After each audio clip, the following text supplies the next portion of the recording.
ഓം ശ്രീ ഗുരുഭ്യോ നമ. 1994 കൽപ്പറ്റയിൽ അമ്മ ചെന്ന സമയം ജനങ്ങൾ ഒരു നോക്ക് കാണാനായി ഒത്തുകൂടി. അമ്മ അവരുടെ ഹൃദയത്തിന്റെ ഭാഷയിൽ സംസാരിച്ചു. നിശബ്ദമായി ആ വലിയ ജനക്കൂട്ടം അതൊക്കെ കേട്ടിരുന്നു. പിന്നീട് ദിവ്യമായ ഭജന, അതിനുശേഷം ദർശനം ആരംഭിച്ചു.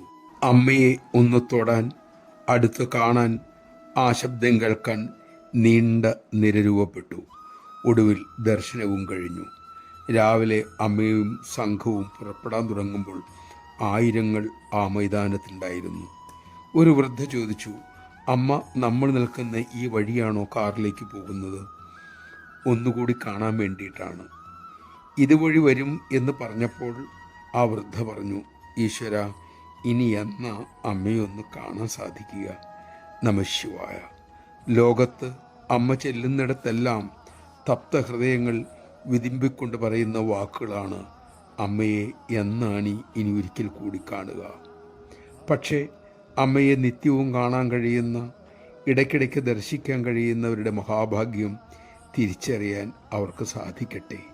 ആ മഹാഭാഗ്യം ശരിയായി ഉപയോഗിക്കാൻ നമുക്ക് ശ്രമിക്കാം. ഇല്ലെങ്കിൽ അതിനേക്കാൾ വലിയ നഷ്ടമെന്താണുള്ളത്, അപരാധമെന്താണുള്ളത്? ചിന്തിച്ചു നോക്കൂ.